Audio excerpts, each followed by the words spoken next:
Hey guys, this is your boy Mufasa. As you already know, this show is nothing without you guys. So please don't forget to like the videos, subscribe to the channel, and let's continue growing.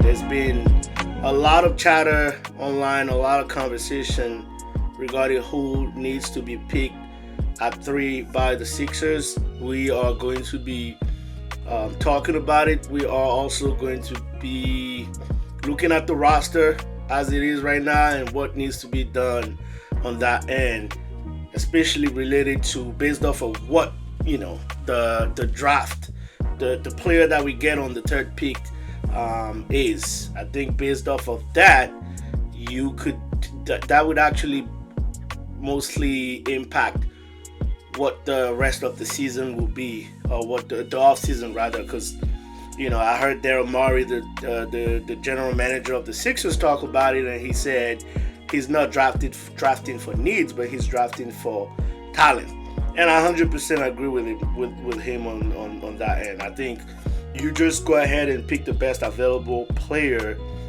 in your opinion at that number, and you just make the necessary adjustments after that.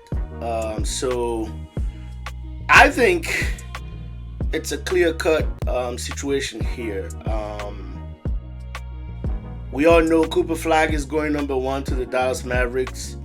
I think the two best players after Cooper Flag in this draft, especially when it comes to upside, when it comes to star potential, in my opinion, the two best players after Cooper Flag are Dylan Harper and Ace Bailey. Not necessarily in that order, but I think the two players from Rutgers University, even though they didn't have a great campaign in their first and only year in college, I think that the two best players left, especially when, like I said, you take in consideration star potential and longevity, long-term outcome results. I think you might have some players in that draft that are able to contribute right away in a team that are maybe more NBA ready, but when you're looking at the upside,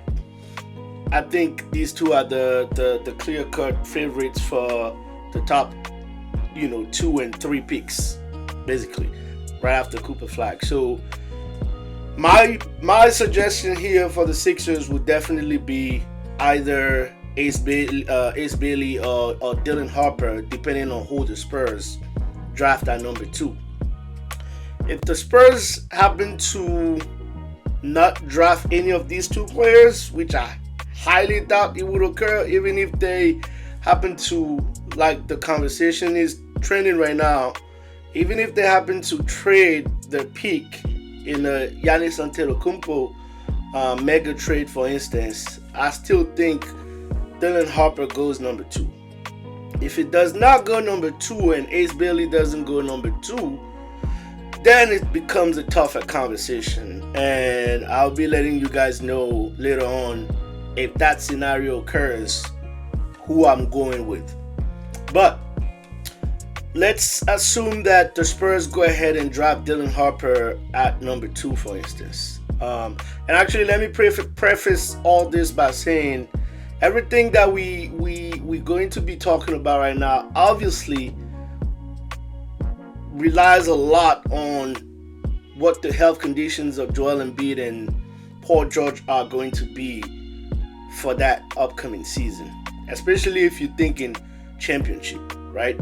If you're not thinking championship and you're just thinking long term, which is also part of my plan, because you gotta start just building but also forecasting, especially as a GM. I think that's part of your job. You can't only just think about the present, but you gotta also start thinking about the future, because we all know Joel knee condition at the moment. We know Paul George is pretty old and doesn't have a lot left in terms of high performance. So you got to start building, which Daryl Morey has started already with the the change of trajectory that he had at the trade deadline by, getting a guy like Quentin Grimes, Jared Butler, and Lonnie Walker. These players that he was able to bring in definitely were plus for the Sixers in terms of youth. And he also mentioned that they were gonna continue to be younger. And I think if I remember, he was saying most of the players on the rotation would probably be in their second, third year and 25 and under.